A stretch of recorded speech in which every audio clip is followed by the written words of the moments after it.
I'd like to welcome to the stage a contributor to the magazine, Michael Collins, to talk about a very compelling topic for our group, mergers and acquisitions. Michael, please. Thank you. Thanks so much. Well, good morning, everybody.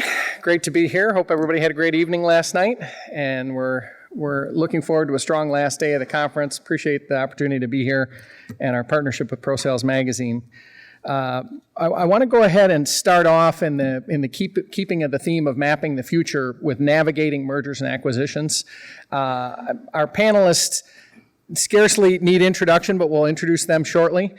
Before I do that, I do want to walk through a few statistics that we think are relevant to the pace of M&A activity in the market right now. And we'll just move through those relatively briefly. We do think they're important in giving a pulse of the market.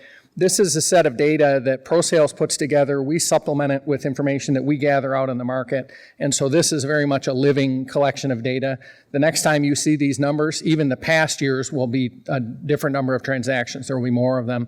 We're continually finding and identifying transactions that weren't in the database because we think that M&A activity is just one of the key measures of activity in the industry. And so we like to do our part along with ProSales in bringing you that data and that information.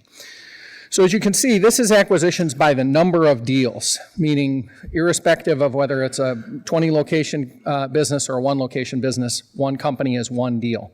And you can see that deal activity by number of companies peaked in 2015 at a rate at that point of roughly a deal every 4 calendar days in this industry segment. I'm not aware of another industry where there's such a rapid pace of consolidation going on.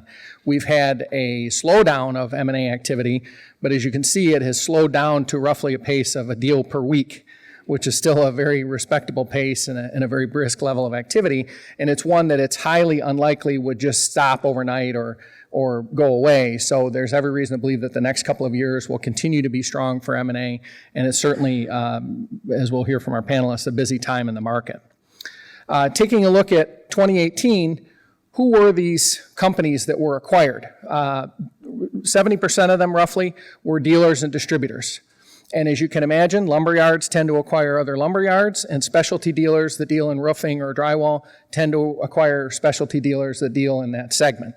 Lumberyards being the next most common segment. There's always activity with manufacturers. We do count truss manufacturers as a manufacturer, but you'll also see some millwork manufacturers and things like that, where a supplier just makes the decision that they want a captive supply of that product, so they acquire the company rather than take their chances out in the market.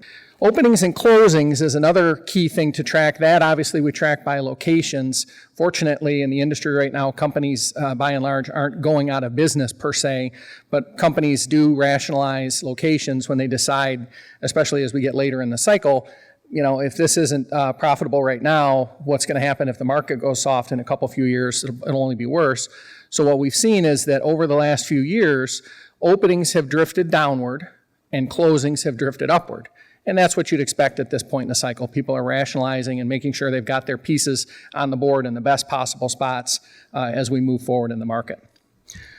So then we take a look and we say, okay, well, where is this activity happening? Locations being acquired, locations being opened, and locations closing. Clean sweep across the top, California. California is a place where you're seeing a lot of acquisitions, you're seeing a lot of new openings, and you're seeing a lot of closings, meaning, again, people wanting to just make sure that they're in the right spot in that given state. Interestingly, the locations acquired is a mirror image of the 3 states that were expressed yesterday in another presentation as being the 3 strongest states for housing starts, California, Texas, and Florida.